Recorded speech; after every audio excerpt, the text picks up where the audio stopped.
শুধু এই 70টা গুনাহ থেকে বেঁচে থাকবেন। এটা তুলে নেন, আজকে ভালো করে তুলে এডিটিং করে ছেড়ে দেবেন। তাম পৃথিবীর মানুষ যেন এই 70টা গুনাহ থেকে যদি বেঁচে থাকতে পারে। ওটা সূরা নিসা 5 নম্বর পারা 2 নম্বর পৃষ্ঠা 3 নম্বর লাইনে আছে।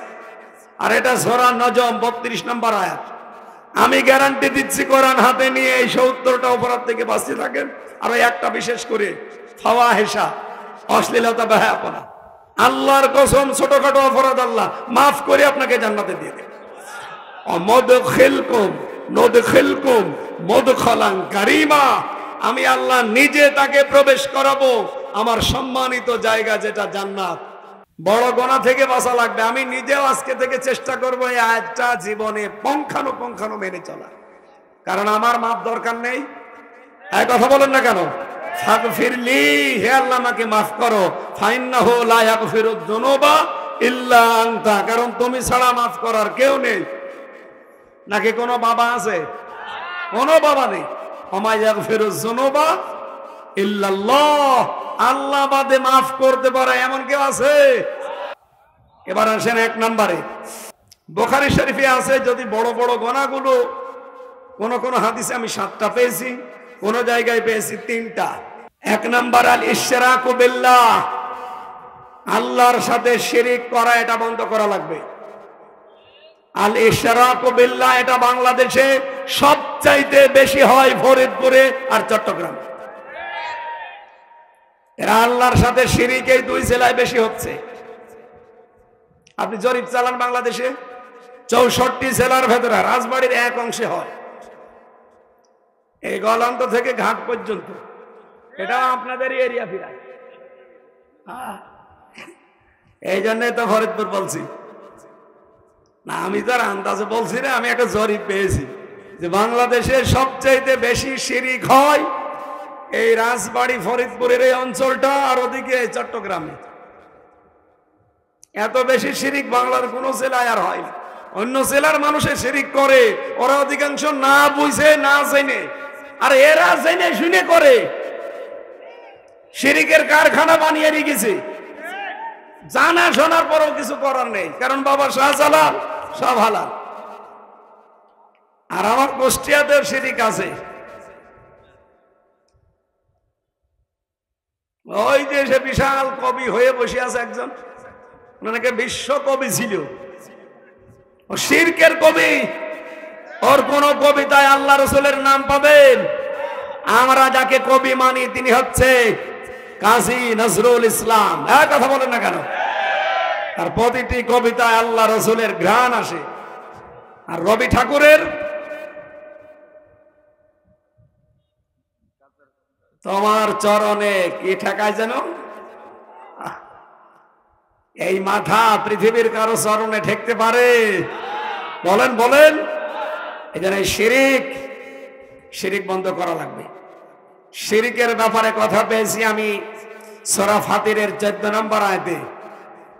এমন মারাত্মক কথা আল্লাহ দিয়েছেন সূরা ফাতিরের 14 নম্বর আয়াতে।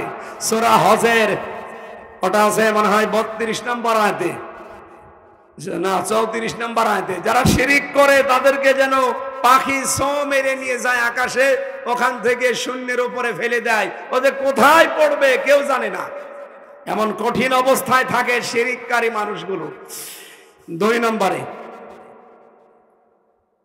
নবীজি বলেন যে মানুষগুলো নরহত্যা করে, মানুষ হত্যা করে, হাসিনাকে আমি দেখতে পারি না এই একটা কারণে, কারণ সরাসরি মানুষ হত্যাকারী। শাপলা চত্বরে মানুষ হত্যাকারী। বিডিআর, আমার সাথে তো বিডিআর ছিল প্রায় 700, আমি দেখেছি তাদের আকতি। গভীর রজনীতে উঠে দেখতাম মাঝে মাঝে একজন মুরব্বী, পঞ্চগড়ে বাড়ি, বলছে আমার আর 1 মাস পরে শেষ হয়ে যাবে চাকরি, অথচ 14 বছর ছেলে আছে, আমি কিচ্ছু জানি না হুজুর। কোরআন মাথায় নিয়ে পশ্চিম দিকে মুখ করে বলছে আল্লাহর কসম আমি কিচ্ছু জানি না। অথচ হাসিনা এই যে 14টা বছর আমার জীবন থেকে কেড়ে নিল। আমার এখন আমার স্ত্রী নিয়ে, মা বাবা নিয়ে, অন্তত আমার নাতি নাত করে যেগুলো আছে এগুলো নিয়ে একটু আনন্দে কাটানোর কথা। সারা জীবন দেশের জন্য আমার জীবনটাই দিয়ে দিলাম। এই শেষে 14টা বছর একটু থাকবো, অথচ আমি এখন এই যে এখন মুরব্বী হয়ে গেছি, বাড়িতে আমি আর কি করব। এরকম একটা দুইটা মানুষ না, আমি 700 মানুষকে পেয়েছি কেরানীগঞ্জ আর গাজীপুরের এই কাশিমপুর কারাগারে মিলে। রাতের বেলা উঠে দেখতাম আওয়াজ হচ্ছে, এই আওয়াজটা মনে হয় আল্লাহর আরশে চলে গেছে। এরকম বহু মানুষ, তাদের চোখের পানিগুলো আল্লাহ ফেরত দেয়নি। হাসিনাকে এত অপমান করে আল্লাহ বিদায় এমনি করেনি, হাজার হাজার মানুষ হত্যা, রক্ত তার হাতে লেগে আছে। বিডিআর হত্যা ঘটিয়েছে ও ভারতের কথা মতো। শাপলা চত্বরে আলেমদের রক্ত ওর হাতে। তো সে সংসদে দাঁড়িয়ে কি বলল, যে ওরা রক্ত মেখে, ওরা রং মেখে পড়েছিল, একটাকেও মারা হয়নি। এত বড় মিথ্যা কথা আপনি বলতে পারলেন? ওটা রেকর্ড হয়ে আছে।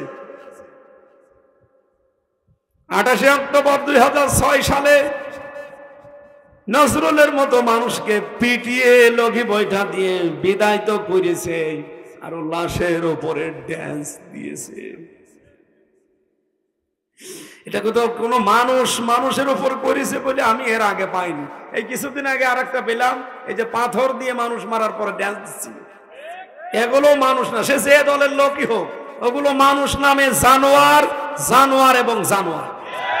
কারণ জানোয়ারও এত নিচে নামে না।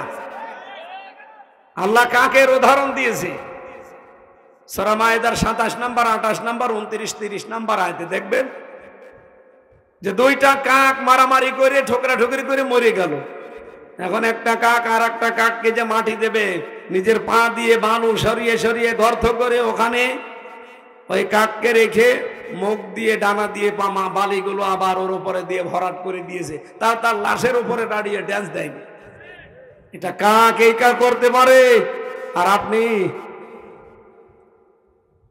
আমি 7 সালে, তখন আমি ম্যাট্রিক পরীক্ষা দিয়েছি, তখন তার ওয়াজ না মিলাদ পড়তে নিয়েছে তো মানুষ। এক জায়গায় মিলাদে গিয়েছিলাম, তখন যেতাম আমি সাইকেলে, ভ্যানে, করিমনে, নসিমনে, মোটর সাইকেলে, খুব বেশি হলেও বাসে। কারণ বাসের হচ্ছে ভাড়া, যেখানে যায় ওখানে তো ওরা টাকাও দেয় না। এখন যাওয়া আসা ছাত্র, ভাড়া পাবো কোথাও? এই জন্য বেশিরভাগ যেতাম এই সাইকেল নিয়ে অথবা মোটর সাইকেল, বলতাম একটু পাঠান। ওইদিন বাসে গিয়েছিলাম, একটু দূরে ছিল অনুষ্ঠানটা। আসার সময় হঠাৎ ড্রাইভারের পেছনে সিট পেয়েছি, বসে মানে একটু ঘুমানোর ভান করছিলাম, ঘুম আসছিল। ঘুমিয়ে পড়বো এমন, একবার ঘুমায় একবার তাকায়। হঠাৎ করে তাকিয়ে দেখি গাড়িটা সাকি দিয়ে উঠল। কি গো? ড্রাইভারকে বললাম, ভাই আপনি এরকম করলেন, এক্ষুনি তো অ্যাক্সিডেন্ট হয়ে যেত। সোজা না দিয়ে ভাবে বামে কাটিয়ে গেলেন কেন? আমার বলছে, হুজুর ওই যে রাস্তার পাশে দেখেন একটা মরা কুকুর পড়ে আছে, আমি ওর লাশের ওপর দিয়ে চালিয়ে দেব, আমার বিবেক নেই। আমি বললাম যে ভাই ওটা তো মরা কুকুর, ওরে মারলেই কি আর না মারলেই কি? আমার দিকে ড্রাইভার ঘুরে বলছে, হুজুর আপনি কি আসলেই হুজুর নাকি ভুল ধরেছে? কেন? আপনি দেখছেন একটা মরা কুকুর পড়ে আছে, আমি ডবল করে ওর লাশের ওপর দিয়ে গাড়ির চাকা চালিয়ে দেবো, আমি কি বিবেক মরে গেছে? আমি তো ছোট মানুষ, তখন ওর পিঠে হাত দিয়ে বললাম, ভাই আপনি কোন ধর্মের মানুষ আমি জানি না, কিন্তু আপনার বিবেকটা আছে। পরে ওনার নাম আমি জিজ্ঞাসা করেছিলাম, নাম কি? উনি অসিত কুমার না কি যেন বলেছিল। তার মানে নাম শুনেই বুঝেছিলাম তো হিন্দু। ওর ইমান, বলেন না কেন, ওর ইমান, কিন্তু বিবেক আছে। ইমান নেই, বিবেক থাকার কারণে মরা জিনিস, তাও মানুষ না, একটা কুকুর, নিকৃষ্ট জীব, তার উপর দিয়েও গাড়ির চাকা চালিয়ে দিল না, তার বিবেকটা কাজ করেছে। ওনারে ওই দিন বলেছিলাম, ভাই অথচ বাংলাদেশে আমরা মানুষকেও মানুষ হিসাবে দেখতে পেলাম না। গত বছর 6 সালের 28 অক্টোবর জসিম ভাইয়ের মতো মানুষকে ওরা হত্যা করার পরে লাশের ওপরে ড্যান্স দিয়েছে কিছু মানুষ রূপে জানোয়ার। এই নরহত্যা, বিশেষ করে মানুষ হত্যা করা আল্লাহর কাছে এত এত কঠিন গুনাহ। আল্লাহ পাক বলেন, কোন মানুষকে যদি অন্যায় ভাবে কেউ মেরে ফেলে, তাম পৃথিবীর সব মানুষ মেরে ফেললে আমার কাছে যেমন লাগে, একটা একটা মানুষকে অন্যায় ভাবে মেরে ফেললে আমার কাছে এরকম কষ্ট হয়। আমি আল্লাহর কাছে তাম দুনিয়া ধ্বংস হয়ে যাওয়া সহজ, কিন্তু একটা মানুষ হত্যা করা তার চাইতে বড় কঠিন। অথচ সেটা এখন সহজ হয়ে গেছে, এটা হাসিনা করে দিয়ে গেছে সোজা, যারে তারে মেরে ফেলে। কি গো আশ্চর্য! এটা বন্ধ করা দরকার। কারা কারা স্লোগান বানিয়েছেন কিছুদিন আগে, একটা একটা অমুক ধরে ধরে জবাই কর, আপনি হত্যার সাথে জড়িত, আপনার নামে কিন্তু মামলা হয়ে যাবে। আর মানুষ হত্যা করে ভেতরে গেলে কি অবস্থা হয় আমি নিজে দেখে এসেছি। এই যে বিশ্বজিৎকে যারা মেরেছিল, শাওন নামে একটা ছেলে, যে 10-12 জন ছিল তার ভেতর শাওন একজন।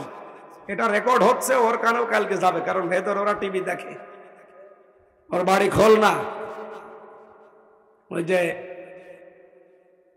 ফুলতলা পার হয়ে ডোমরিয়ার পরে ওই এলাকায় বাড়ি। সেদিন মাহফিলে গিয়েছিলাম, ওর মা আর বাবা মাস্টার দুইজনে হাওমাও করে এসে কাঁদছিল। এই একটাই ছেলে, শয়তানের ধোকায় হোক, দলীয় পাল্লায় পড়ে হোক, যেভাবেই হোক হত্যা করে ফেলেছে। এখন কি দলীয় পরিচয় দিয়ে আর বাঁচতে পেরেছে? এখন এই যে ছেলে আছে তাই ফাঁসির আসামি, এখন রাইটারগিরি করে, লেখে খালি। ফাঁসির আসামি ছিল, এখন মুক্ত হয়ে যাবজ্জীবন, তার মানে 30 বছর জেল খাটা লাগবে। ওর বয়স এখন খুব বেশি হলেও কত, আমি যে হিসাব দেখলাম ওর বয়স 40 বছর হবে, না 40 না 35 হবে। 35 যদি হয়, 10 বছর তো প্রায় জেলে আছে। তাহলে 25 বছর থেকে 35-এ 10 বছর জেলে, এখন 30 বছর একাধারে জেল খাটা লাগে। ও বের হয়ে আর কি করবে? ওর মা বাবাকে হয়তো আর পাবে না। কি করবেন আপনি? মানুষ হত্যার সাথে জড়িত হবেন না, সে যে পাল্লায় পড়ে হোক।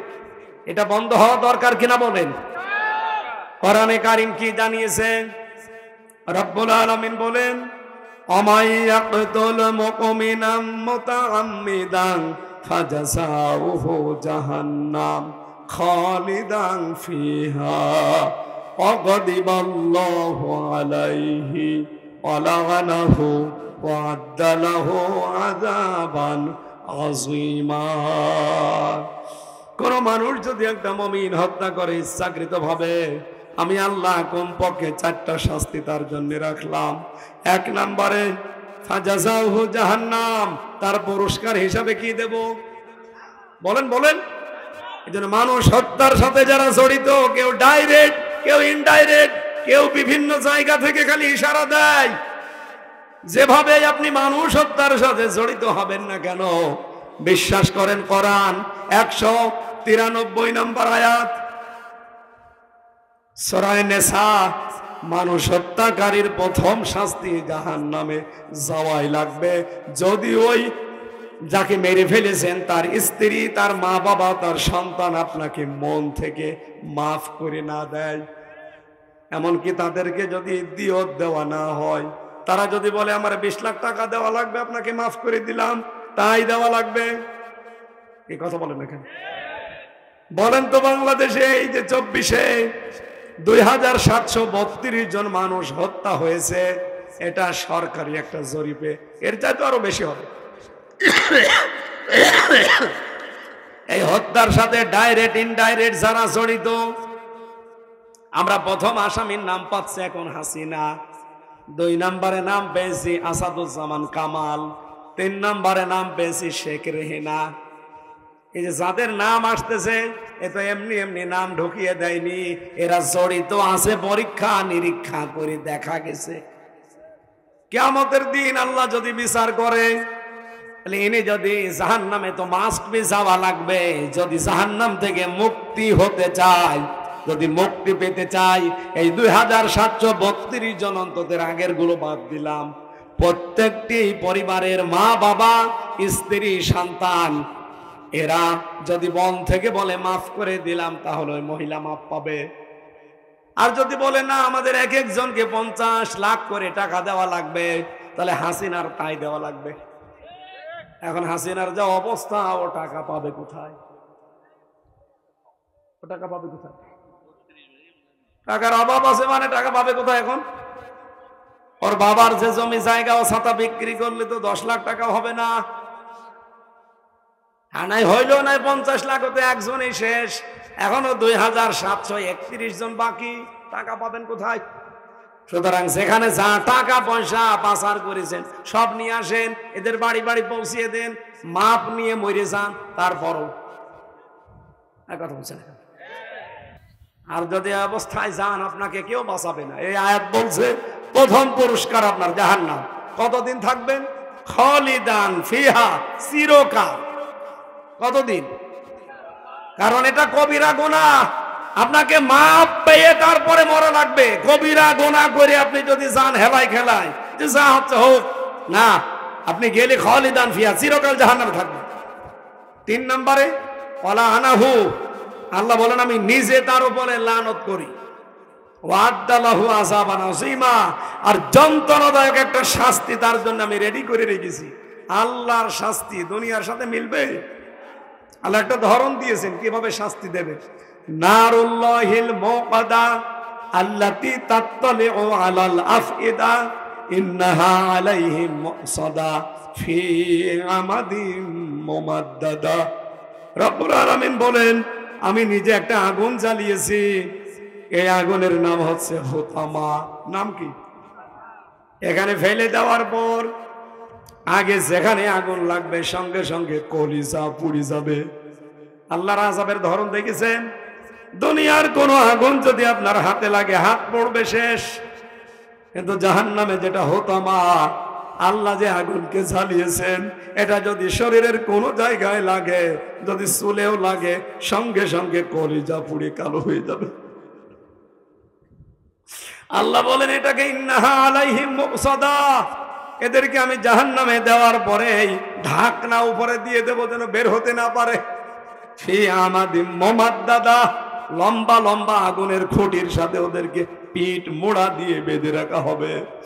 আয়াতটা পড়ার পরে আমার মাঝে মাঝে মনে হয় বাংলাদেশের বহু মানুষ জাহান্নামের খুঁটির সাথে অলরেডি বাঁধা হয়ে গেছে।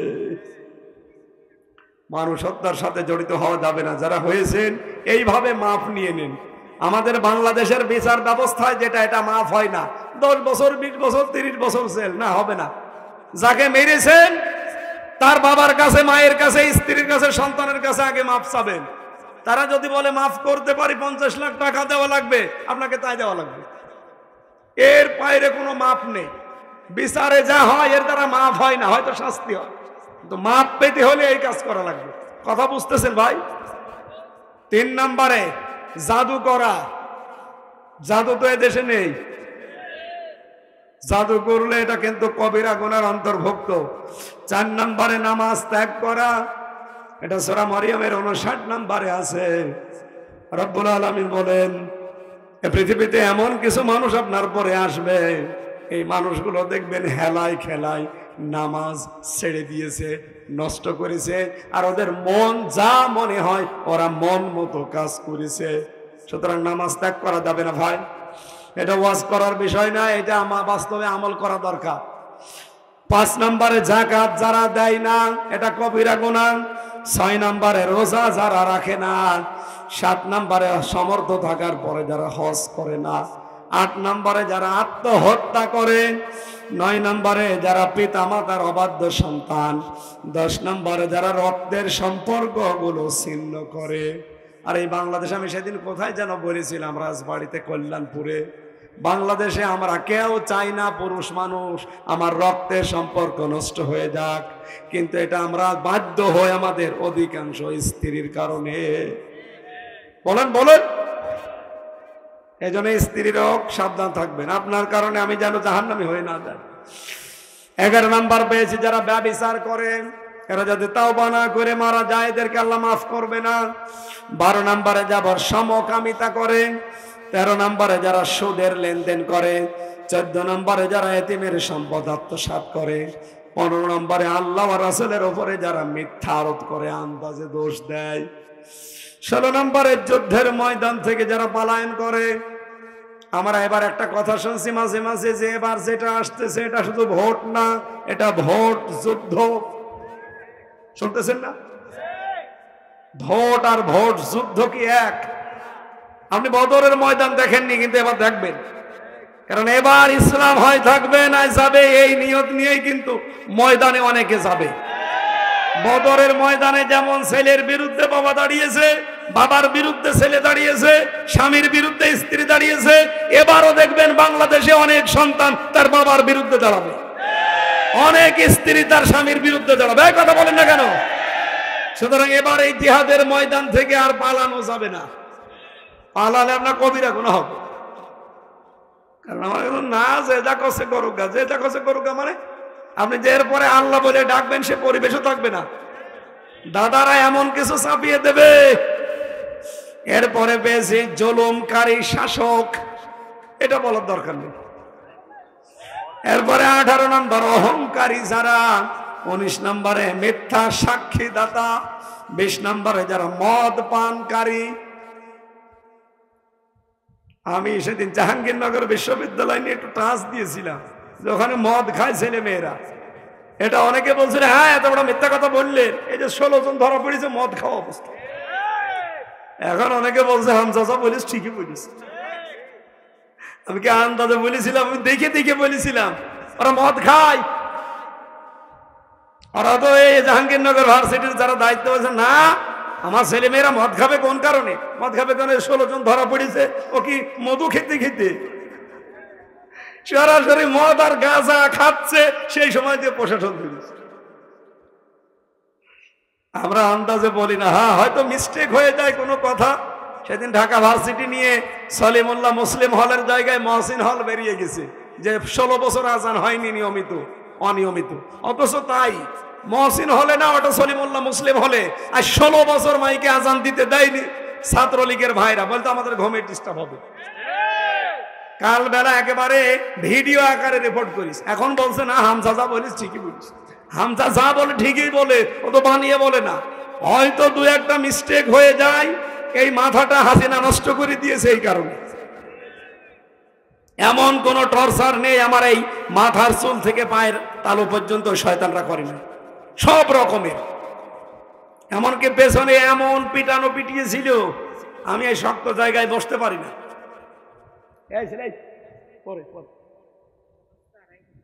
ও একটা বাচ্চা হারিয়ে গেছে, বাবার নাম হাসান। ওই যে বাবা এখানে কান্নাকাটি করছে, আপনি বাচ্চার নাম হাসান না?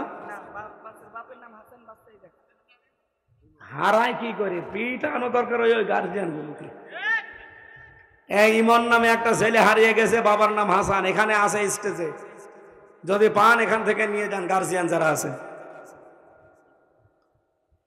এরপরে পেয়েছি 21 নম্বরে যারা জুয়া খেলে, সবগুলোর দলিল আল্লাহ কোরআনে কারিমে দিয়েছে।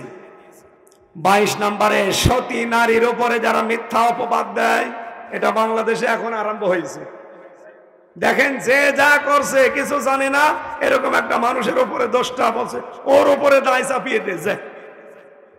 এই সংস্কৃতি চলছে না? নিজে অন্যায় করো আর অন্যায়টা একটা ভালো মানুষের উপর চাপিয়ে দাও। কি জানেন এটা অপরাধ? এই গুনাহ আল্লাহ আপনাকে দিয়ে করাবে, এরপরে আপনার মরণ হবে, সাবধানে থাকবেন। এরপরে 23 নম্বরে সম্পদ দ্বারা আত্মসাৎ করে মানুষের, 24 নম্বরে যারা চুরি করে, 25 নম্বরে যারা ডাকাতি করে, 26 নম্বরে যারা মিথ্যা কসম করে, 27 নম্বরে যারা অত্যাচার করে, জুলুম যেটা, 28 নম্বরে যারা সাদাবাজি করে। এটা বাংলাদেশে নেই। এখন যদি বলেন হুজুর কোথায় আছে? সূরা শুরা 42 নম্বর আয়াতে আছে, যারা সাদাবাজি করে, ইন্নামাস সাবিলু আলাল্লাযিনা ইয়াজলিমুনান নাস ওয়া ইয়াবগুনা ফিল আরদি বিগাইরিল হক। এটা হচ্ছে সাদাবাজির আয়াত। এরপরে আছে 29 নম্বর যারা হারাম উপার্জন করে, 30 নম্বর যারা মিথ্যা কথা বলে, এটা নেই। 31 নম্বর যারা বিচারে দুর্নীতি করে, এটা তো সবচেয়ে বেশি। 32 নম্বর যারা ঘুষ খায়, 33 নম্বর যারা নারী পুরুষের বেশ ধরে, 34 নম্বর অশ্লীলতাকে যারা প্রশ্রয় দেয়, নিজের মেয়েকে, বেটার বউকে, বোনকে যারা অশ্লীলতায় প্রশ্রয় দেয়।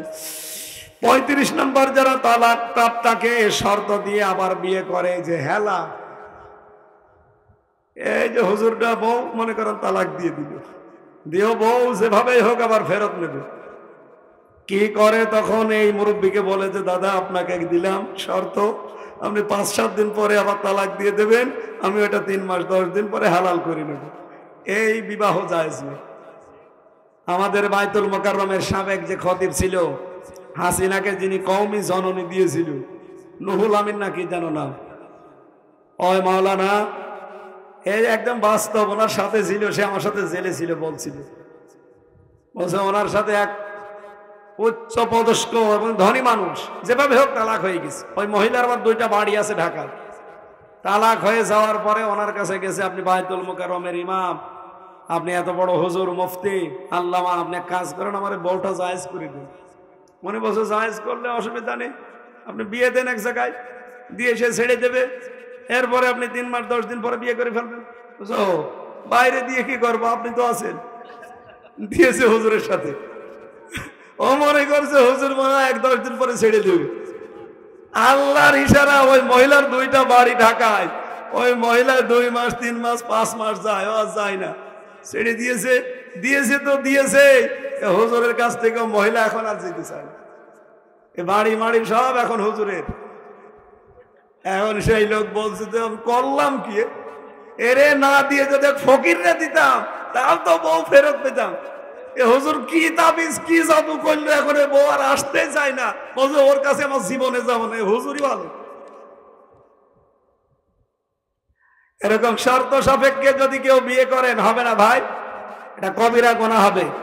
প্রসাব থেকে যারা পবিত্র না হন তারা কবিরা গুনাহ করছেন। রিয়া যারা করেন, লোক দেখানো কাজ, দুনিয়াদার আলেম, এরপরে খেয়ানত করা, খোটা দেওয়া, তাকদীর না মানা।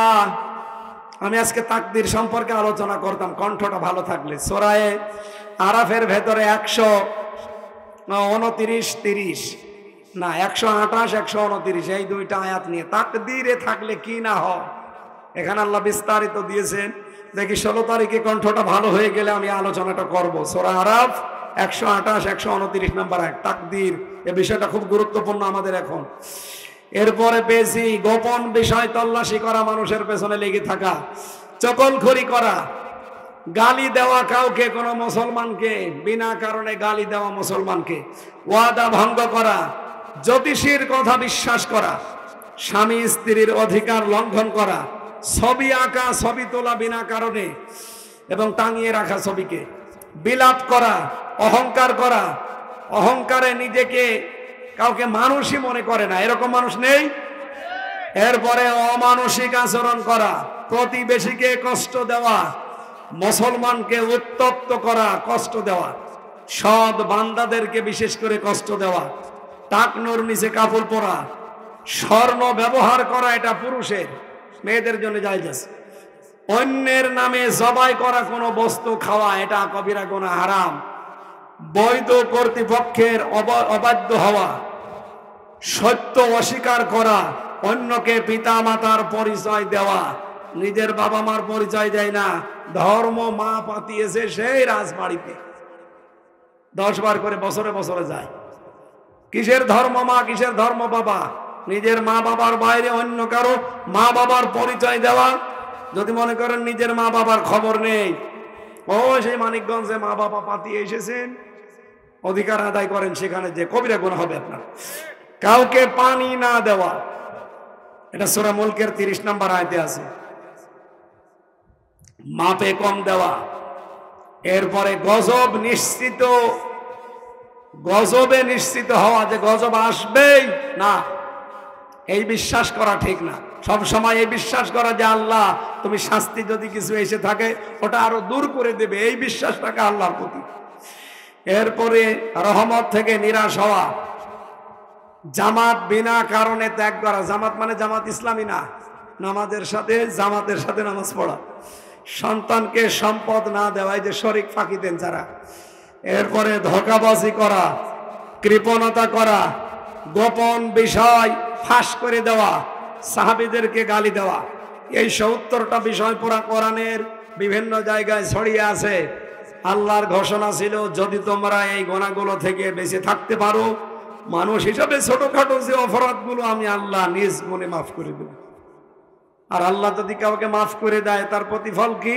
অনুদখিলকুম মুদখালান কারীমা, সম্মানিত একটা স্থান জান্নাত, সেখানে আল্লাহ নিজে পৌঁছিয়ে দেওয়ার দায়িত্ব নিয়েছেন।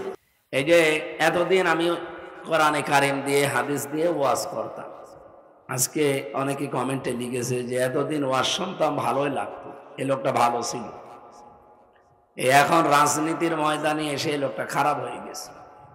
আমি কি খারাপ হয়েছি না ভালোই আছি? আমার মনে হয় আমার নিয়ে আপনি যে কমেন্ট করেন ফেসবুকে, ইন্টারনেটে, নবীজি এখন যদি থাকতেন আপনি এই কমেন্টই করতেন, কারণ এরকম কমেন্ট আবু জেহেল করেছিল। আবু জেহেল বলতো যে 40 বছর আগে তো ভালোই ছিল, আমি নিজে তারে আলামিন বলতাম, আজ সাদিক বলতাম। আর এই লোকটা কি আরম্ভ করলো, এখন বাপ দাদা ধর্মই মানে না। এই লোকটা এখন আর ওই আগের আলামিন নেই আর সাদিক নেই, এখনো হয়ে গেছে জাদুকার, পাগল। বলেন নাউজুবিল্লাহ। বিশ্বনবীকে আল্লাহ প্রধানত নামে ডাক দিয়েছিলেন 5টা নাম দিয়ে, আরো নাম আছে, বিশেষ করে 5টা নামে তাকে ডাক দিয়েছিলেন। আল্লাহ এই 5টা নাম তাকে দিয়ে গুনাহগার হিসাবে প্রকাশ করলেন, আর এর এগেনস্টে কাফেররা আরো 5টা নাম তাকে দিয়েছিল। বলেন নাউজুবিল্লাহ। সূরা আহজাবের 44-45 নম্বর আয়াতে আছে, রব্বুল আলামিন বলেন, ইয়া আইয়ুহান নাবিয়্যু ইন্না আরসালনাকা শাহিদাও ওয়া মুবাশশিরাও ওয়া নাযীরা ওয়া দাঈয়ান ইলাল্লাহি বিইযনিহি ওয়া সিরাজাম মুনীরা। হে নবী, আপনাকে আমি পাঠিয়েছি, 1 নম্বরে আপনি শাহিদান, সাক্ষীদাতা। কি বলেন তো? আপনি সাক্ষ্যদাতা, একটা পরিচয় আপনার। আমি এই শাহিদার ব্যাখ্যা পড়তে গিয়ে আমার জীবনের সাথে মিলিয়ে থমকে দাঁড়িয়েছি। এদিকে তাকান, এটা পাবেন সূরা নিসা 41 নম্বর আয়াতে। রব্বুল আলামিন বলেন, ফাকাইফা ইযা জিনা মিন কুল্লি উম্মাতিন বিশাহিদিন ওয়া জিনা বিকা আলা হাউলাই শাহিদা। আল্লাহ রাব্বুল আলামিন বলেন, হে নবী, কেমন হবে তখন যখন এই নজরুলকে আমি আপনার সামনে দাঁড় করাবো, আমি আল্লাহ বিচারের চেয়ারে বসবো আর আপনি থাকবেন আমার সামনে, আর এই লোকটা থাকবে আমার একেবারে সামনে, আপনি দেবেন এর পক্ষে বিপক্ষে সাক্ষী। নজরুল সহ এখানে আমরা যত আল্লাহর বান্দা আছি, বলেন তো প্রত্যেকের জীবনে এই মুহূর্তটা আসবে না আসবে না? মা তাযালু কদামা বানি আদম আবদি ইয়াউমাল কিয়ামাতি হাত্তা ইসালা আন খামসিন। নবীজি বলেন, কিয়ামতের ওই কঠিন ময়দানে আল্লাহ প্রতিটি মানুষকে তার নিজের সামনে দাঁড় করাবে, 5টা প্রশ্ন জিজ্ঞাসা করবে, নবীজি থাকবেন সাক্ষী। এখন প্রশ্ন আসতে পারে, 1500 বছর পরে আমরা এখন, নবী তো নেই, সাক্ষী দেবে কি করে? আছে বিশ্ব নবী নেই, কিন্তু তার নায়েব আছে, উত্তরাধিকারী আছে, তার রুহানি সন্তানগুলো আছে, আলেম ওলামা। এই কথা বললেন কেন? ইন্নাল উলামা ওয়ারাসাতুল আম্বিয়া, অবশ্যই আলেমরা নবীর ওয়ারিস। সুতরাং এই 2025 সালে হয়তো নবী নেই, কিন্তু নবীর নায়েব যারা, নবীর উত্তরাধিকারী যারা, নায়েবে রাসূল যাদেরকে বলা হয় আলেম ওলামা, কিয়ামতের দিন নবীজি হয়তো ওই জামানার মানুষের পক্ষে বিপক্ষে দাঁড়াবে, আর এই জামানার আলেমরা দাঁড়াবে আপনার পক্ষে অথবা বিপক্ষে। আপনি নিজেকে এবার দাঁড় করান। আমি আমার নিজেকে নিয়ে একটু ভাবি তো, কিয়ামতের ওই কঠিন ময়দানে আল্লাহ নিজে চেয়ারে বসে আছে, আল্লাহর পাশেই দাঁড়িয়ে থাকবে হয়তো নবীজি অথবা নবীর নায়েব কেউ, উত্তরাধিকারী যারা তারা। সামনে আপনি নিজের থেকে বলেন, আল্লাহ একটা একটা করে আপনাকে 5টা প্রশ্ন করবে। এর সঠিক জবাব দেওয়ার আগে নবীজি বলেন কেউ সামনেও যেতে পারবে না, পেছনেও যেতে পারবে না, জায়গায় দাঁড়িয়ে থাকবে। আমি আয়াতটা আমার নিজের সাথে মিলিয়েছি একবার। ফাকাইফা ইদা জিনা, কেমন হবে। কাইফা শব্দ ব্যবহার করা হয় কখন জানেন? এখানে যারা আলেম আছে বালাগাত মানতে, আমরা যারা পড়ি নিজেরা বুঝি। বালাগাত মান থেকে আমি 13টা কায়দা পেয়েছি এই কাইফা শব্দ ব্যবহারের। এর 9 নাম্বার কায়দায় পড়তে গিয়ে দেখলাম আল্লাহর বিশ্বাস হয় না এমন কথা বলতে আমার আল্লাহ কাইফা ব্যবহার করে। কথা বুঝেছেন? হ্যাঁ, আপনি আলে কি বললাম আপনি বুঝলেন ভাই? আল্লাহ কোরআনে যত কথা দিয়েছেন আল্লাহরও বিশ্বাস হতে চাই না, এরকম কথা যখন বলতে চান তখন আল্লাহ আয়াতের উপরে কাইফা লাগিয়ে দেন। ওই যে সূরা বাকারায় পড়েননি, কাইফা তাকফুরুনা বিল্লাহি ওয়া কুনতুম আমওয়াতান। আল্লাহ বলেন মানুষ কেমন করে আমার কুফরি করে, আমার তো বিশ্বাস হয় না। কারণ আল্লাহ তো আমাদের সম্পর্কে ভালো করে জানেন, শুধু এখন জানেন তা না। ইদাংশাকুম মিনাল আরদ, যখন মাটি থেকে আল্লাহ বানিয়েছিলেন, হযরতে আদমের কথা এখানে ইঙ্গিত দেওয়া আছে। ওয়াইদান তুমা জিন্নাতুম ফি বুতুনি উম্মাহাতিকুম, এমনকি মায়ের পেটের ভেতরে যখন ভ্রূণ অবস্থায় ছিলাম, এই অবস্থায়ও কি আমার দ্বারা সামনে হতে পারে? এ সবগুলো বিষয় আগেই জানেন কে? আল্লাহ বলেন কেমন করে মানুষ আমার কুফরি করে, এ তো মৃত ছিল। হালাতা আলাল ইনসান হাইনুম মিনাদ দাহরি লাম ইয়াকুন শাইয়াম মাযকুরা, ও যে উল্লেখ করব এমন কোন বিষয়বস্তু ছিল না, অথচ যে এখন আমার নাফরমানি করে আমারে মানতে চাই না। আমার তো আশ্চর্য লাগে যে ও নাফরমানি করে কি করে। এরকম কোন বিষয় বোঝাতে গেলে আমার আল্লাহ কি ব্যবহার করেন? আরো জোরে বলেন।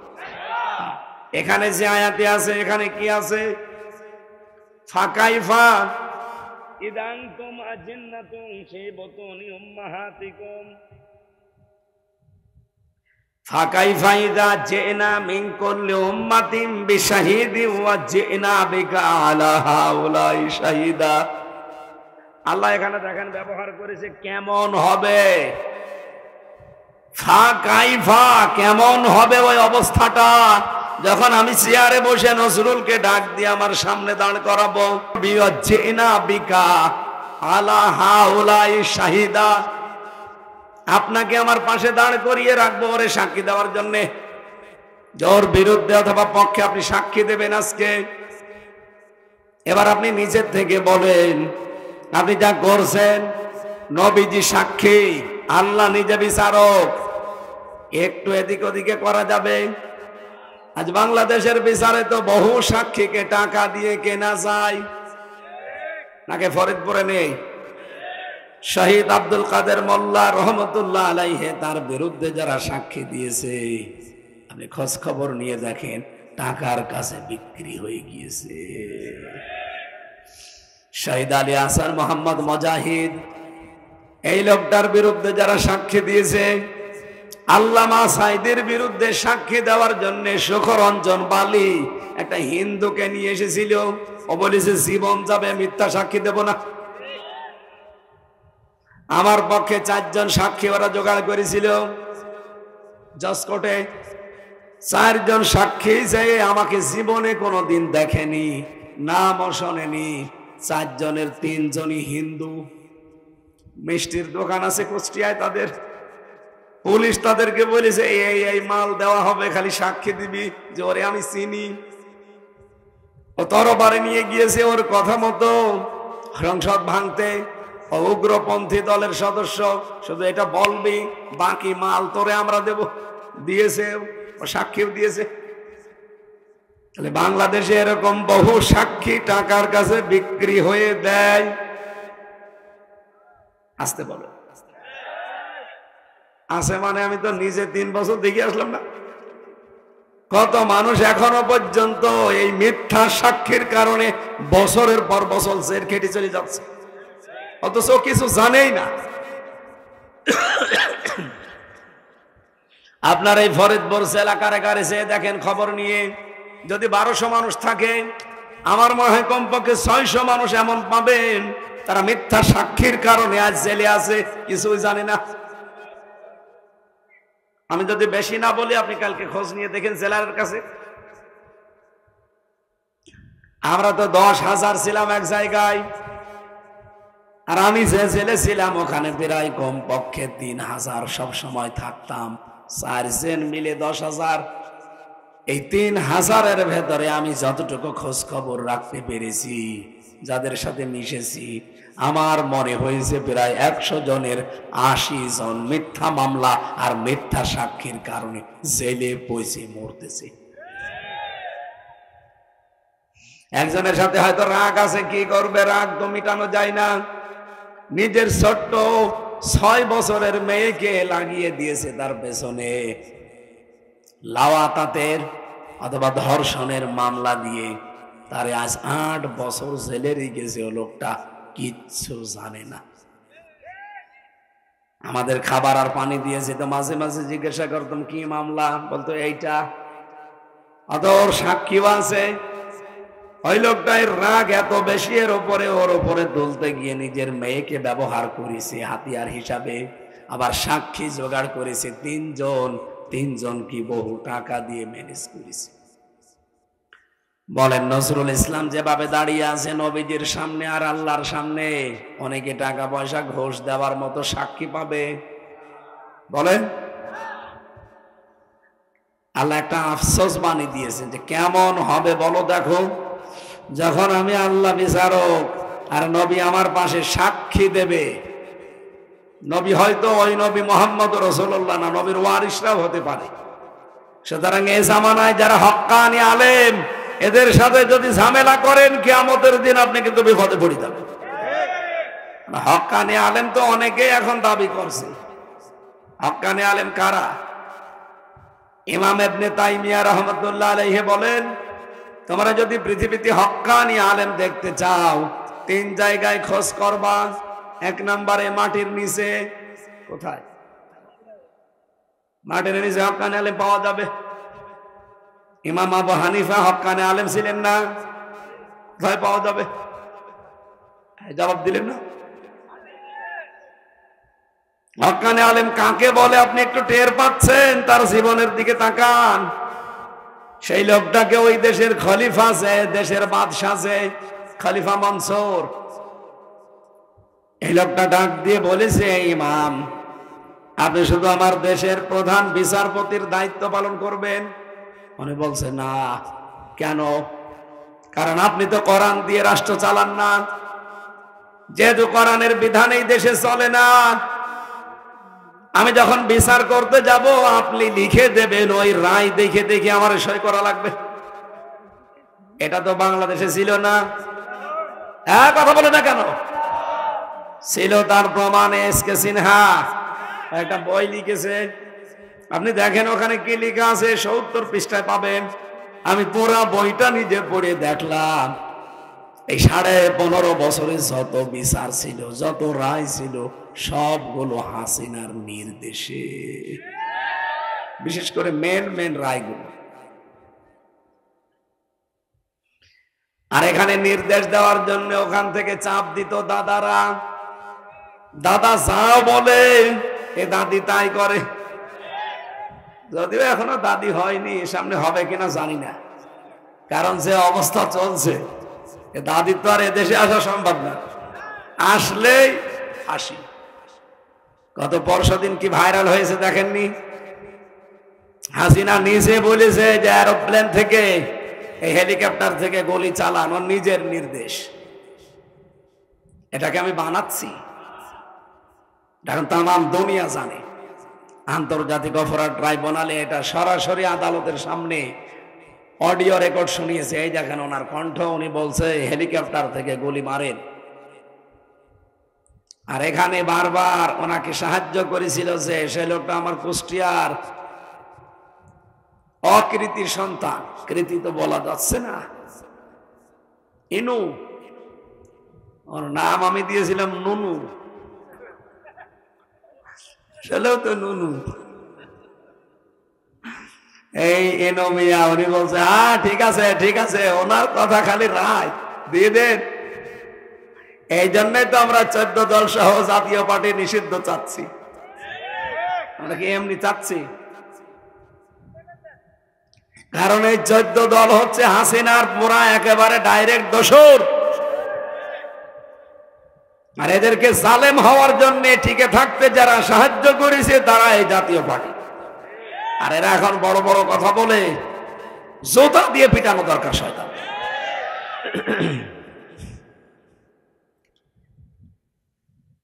আপনি কোনদিন কি চিন্তা ভাবনায় আসবেন না নাকি এভাবে খালি খাও দাও ফুর্তি করো দুনিয়া কি মজা নিলেও চলবেন?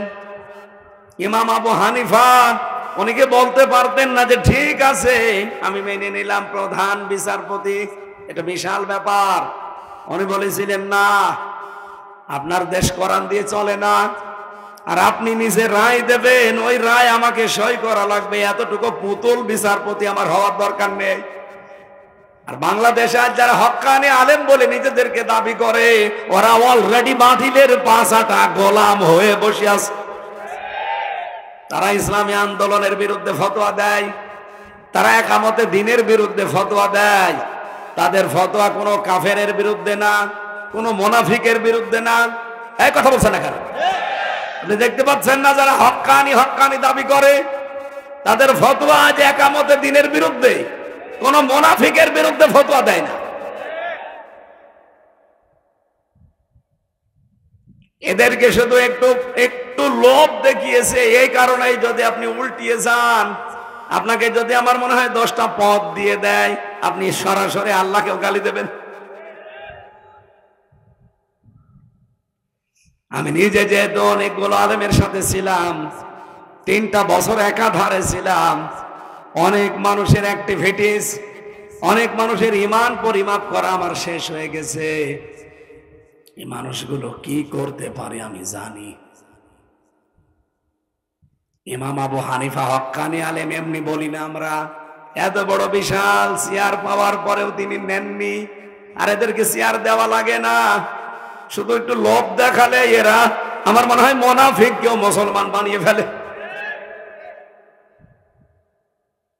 এই জন্য হক্কানি আলেম পাওয়া যায় মাটির নিচে। আপনি এখন খোঁজ করে দেখেন, পৃথিবীর মাটির নিচে বহু হক্কানি আলেম আপনি পাবেন। হক্কানি আলেমের প্রথম বৈশিষ্ট্য কি বললাম? না, প্রথম বৈশিষ্ট্য তামাম দুনিয়া তাদের পায়ের কাছে, দিলেও তারা ইসলামের বাইরে যাওয়া সম্ভব। উনি পারতেন না ওই প্রধান বিচারপতি চেয়ারটা নিয়ে যা বলতো খলিফা মনসুর উনি তাই সই করে দিতেন, পারতেন না? উনি কি হক্কানি আলেম আর থাকতেন না? 2 নম্বরে হক্কানি আলেম পাওয়া যায় জিহাদের ময়দানে। কোথায়? জিহাদের ময়দান কোনটা? আমরা অনেকেই নিশ্চুপ হয়ে গেছি, কারণ জানি না। অনেকেই মনে করছি জিহাদ মানেই মারামারি করা, জিহাদ মানেই বোম ফোটানো, তরবারি নিয়ে ঝনঝনানি দেওয়া না। জিহাদ শব্দের শাব্দিক অর্থ পানান্তরকর প্রচেষ্টা করা, আল্লাহর এই জমিনে দিন কায়েম করার জন্য যে যেইভাবে আমরা চেষ্টায় আছি। পদ্ধতি ভুল হতে পারে আমাদের, এক একজন আমরা এক একটা পদ্ধতি নিয়েছি, হয়তো এটা ভুল হতে পারে, কিন্তু আমার মন যদি থাকে যে আমি আল্লাহর বিধান কায়েম করব, কিন্তু শরীয়তের বিধানের ভেতরে থাকা লাগবে। এক কথা বোঝেন? আল্লাহর নির্দেশিত পথ এবং রাসূলুল্লাহর যে নিয়ম নীতি ছিল এর ভেতরে ধাসে ধাসে আপনাকে পড়া লাগবে। আমার প্রশ্ন, বিশ্বনবী জীবনে কোনোদিন বেপরদা কোনো মহিলাকে সামনে নিয়ে বলেছিলেন যে আসো বোন? হ্যাঁ, উনি তালিম দিয়েছেন। তারবিয়ত দিয়েছেন, শিক্ষা দিয়েছেন, বায়াত নিয়েছেন মেয়েদের, না নিয়েছে কিভাবে? পর্দার আড়াল থেকে। আমি কি একটা বেশি বললাম? এই নিয়ম নীতি নবীজি মেয়ে বাহিনী মেনে চলেছিলেন। হ্যাঁ, বাস্তবতায় যদি ওই রকম কোন সমস্যা আপনার দেখা দেয় যে আপনারা ইহুদি, খ্রিস্টান, মুশরিক এদের সাথেও এক হয়ে নিজের এলাকা, নিজের রাষ্ট্র, দিন এগুলো সংরক্ষণ করার জন্য অবধারিত হয়ে পড়েছে, আপনি তখন সেই ব্যবস্থা রাসূলের জীবন চরিত্র থেকে নিতে পারেন।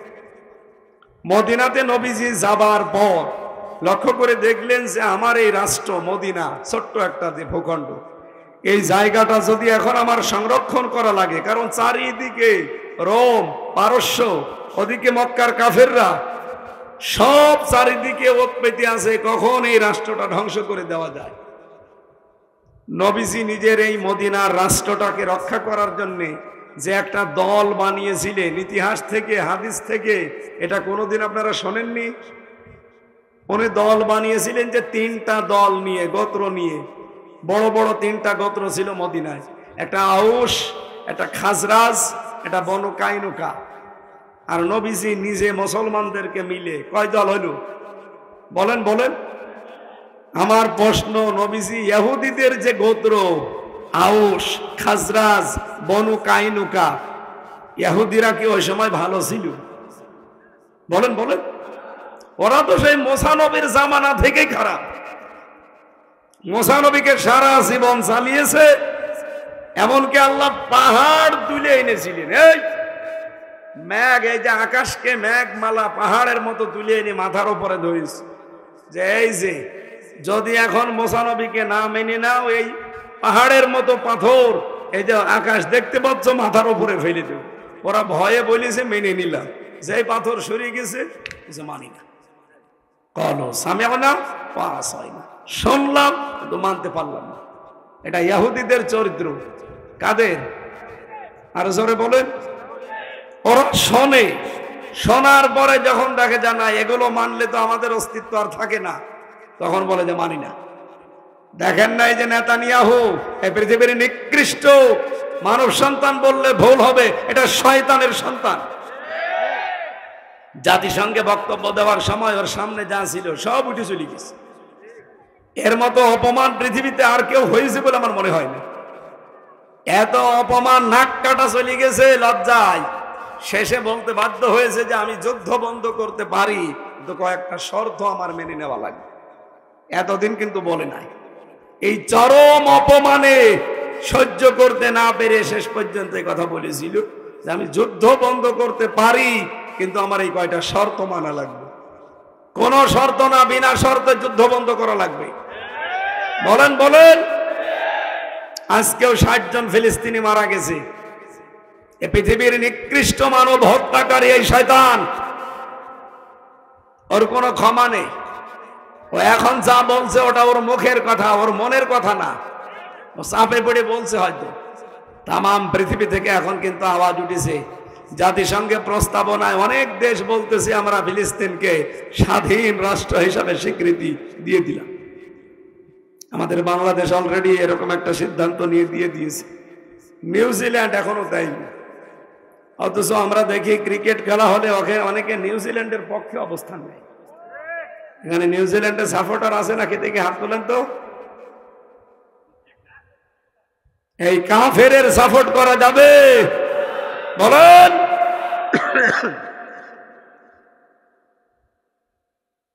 ও যা বলছে মুখে, আমার মনে হয় যদি আবার একটু নরম হয়ে যায় বিশ্বের মুসলমানেরা, ও বলবে কালু সামিআনা ওয়া আসাইনা, শুনলাম মানতে পারলাম না।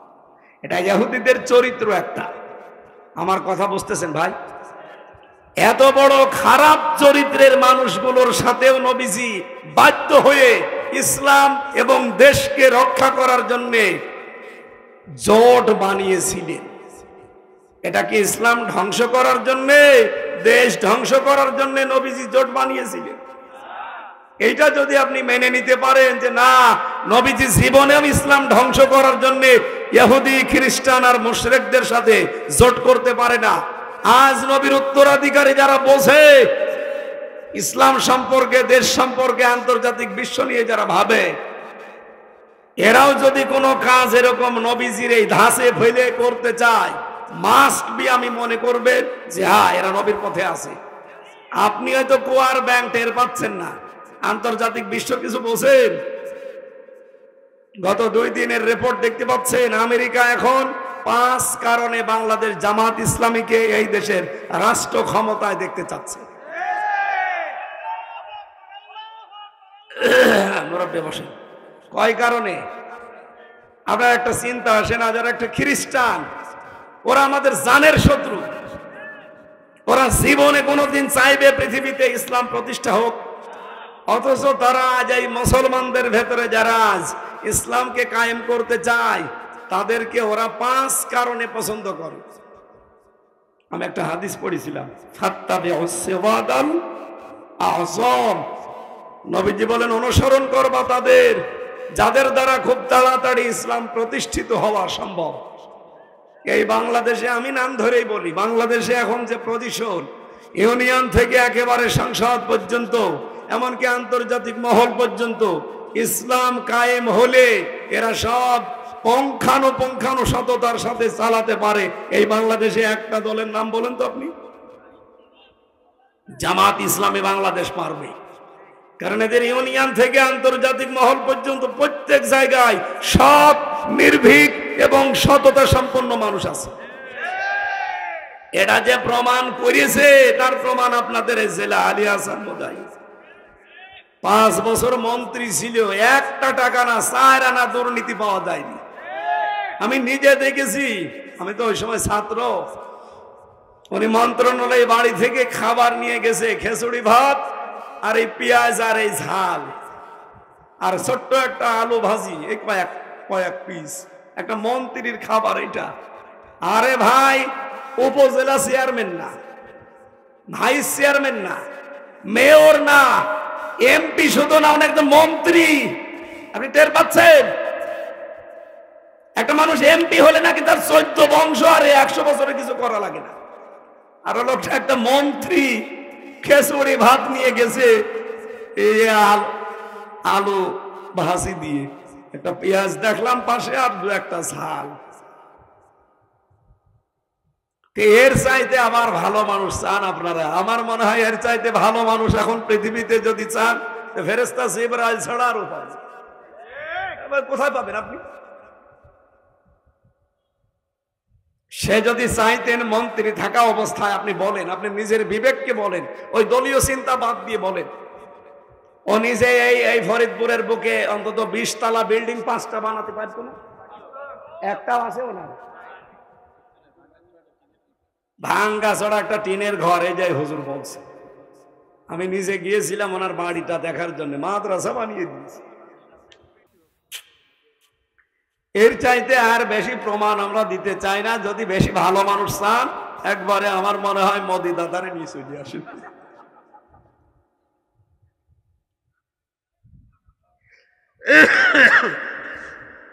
আমি কি কষ্ট দিয়ে ফেললাম?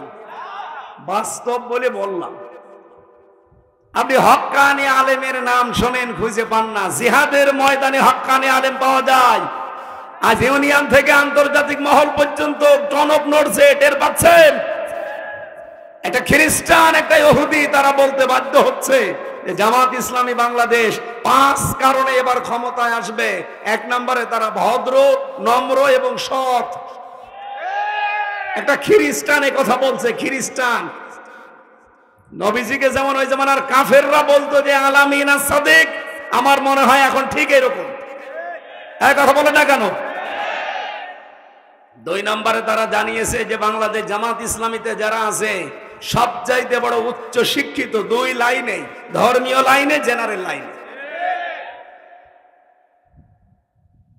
আর আব্দুল্লাহ মোহাম্মদ তাহের, নায়েবে আমির বাংলাদেশ জামাত ইসলামীর, উনি আমেরিকায় যে এমন একটা কথা বলেছে, দাদার মুখ শুকিয়ে গেছে। উনি এই সমস্ত বিশ্বের, শুধু এক জায়গায় না, তাম বিশ্বের মোড়লদের এই সমস্ত স্টেটমেন্ট গুলো নিয়ে একটা ঘোষণা দিয়েছে, বাংলাদেশে যদি এবার ইসলাম কায়েম হয় আর যদি বাধা দেয় এই ভারত, তাহলে স্বাধীনতা যুদ্ধ আমরা আশপাশে যত দেশ আছে সব দেশে ছড়িয়ে দেব, টের পাবেন তখন। এই জন্য দাদারা চিন্তা ভাবনায় আছে, হ্যাঁ এ কি বললো গো, হ্যাঁ এতদিন ভাবতাম কি হাসিনারে দিয়ে, আর এ করল কি, এখন শুনছি ইসলাম কায়েম হবে, দেখা লাগবে কিছু বললেই এ স্বাধীনতা যুদ্ধ ছড়িয়ে যাবে। মায়ানমার, ভারত, চীন, আপনি দাদার জন্য চীন ছেড়ে দেবে, বলবে এই বেটা থাম।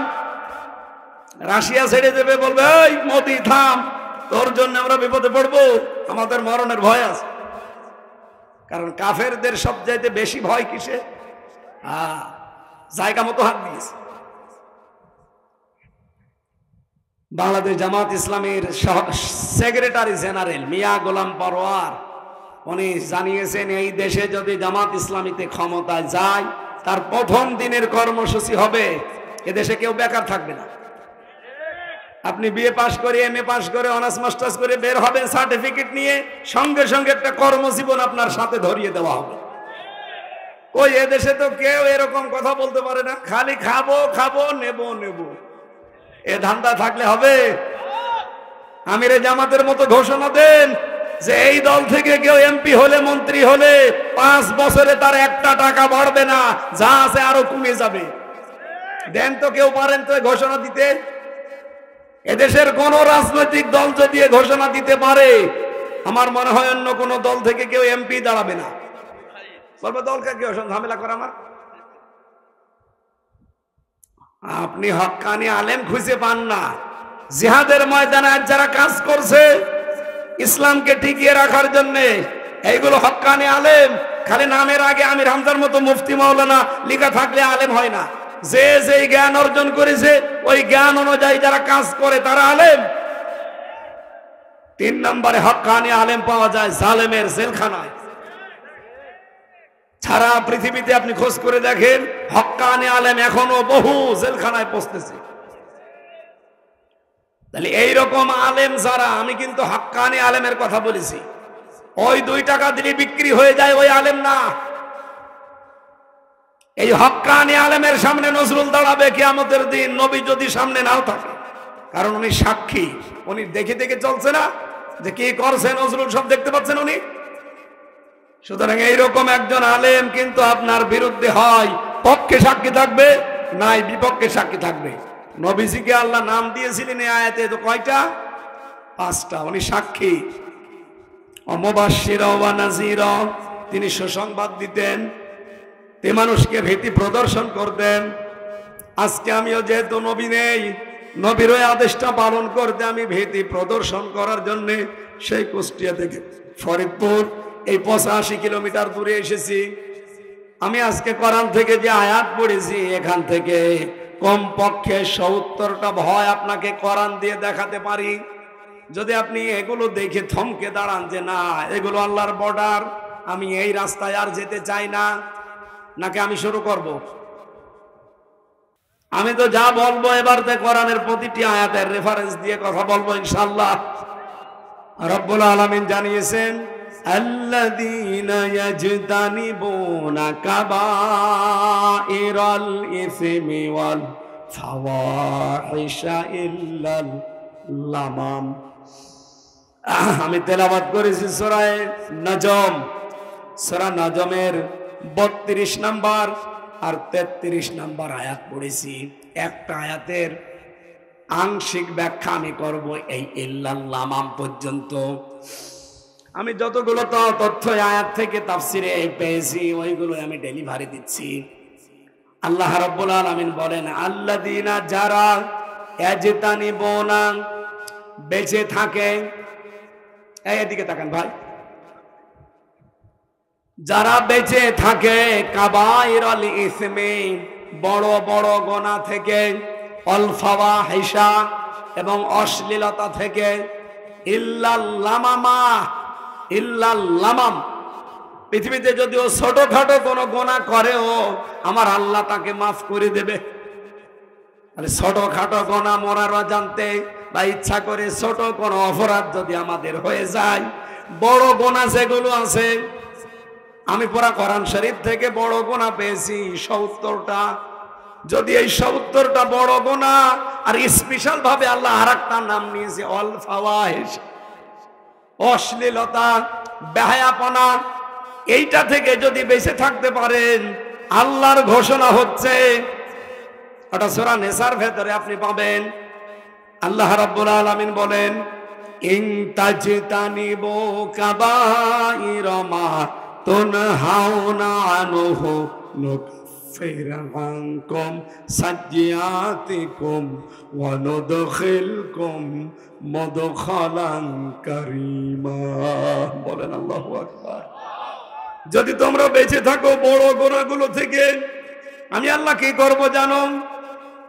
মা তুনহাউনা আনহু নুকাফির আনকুম সাইয়্যাতিকুম, তোমাদের যে বড় গুনাহগুলো ছিল এগুলো থেকে বেঁচে থাকলে ছোটখাটো অপরাধগুলো আমি আল্লাহ আমার নিজ গুণেই মাফ করে দেব। আর কোন মানুষের আমল নামায় যদি গুনাহ না থাকে, আমি কি করি জানো? ওই জায়গাটার ফাঁকা রাখি না।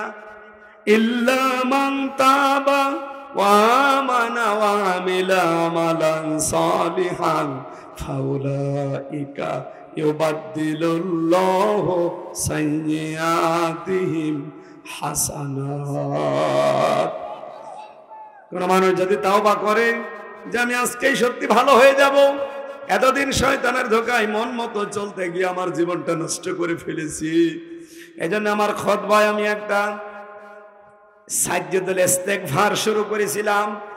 আল্লাহুম্মা আনতা রব্বি, বলা হচ্ছে হে আল্লাহ তুমি আমার রব, লা ইলাহা ইল্লা আনতা, তুমি ছাড়া কেউ নেই, খালাকতানি, তুমি আমাকে বানিয়েছো, ওয়া আনা আবদুকা, আমি তোমার বান্দা, ওয়া আনা আলা আহদিকা ওয়া ওয়াদিকা, তোমার সাথে যে ওয়াদাগুলো করেছি আমি সব পূরণ করার রাস্তায় আছি।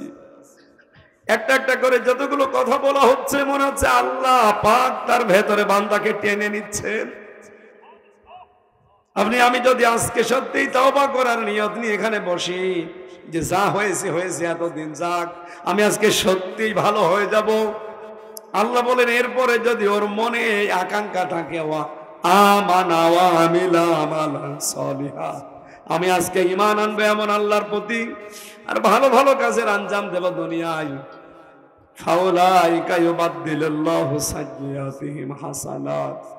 রব্বুল আলামিন বলেন ওর পেছনে কোনো অপরাধ আমি আর বাকি রাখবো না, ওই জায়গাটা মাফ করে দিয়ে পুরাটা নেকি দিয়ে পরিবর্তন করে দেব।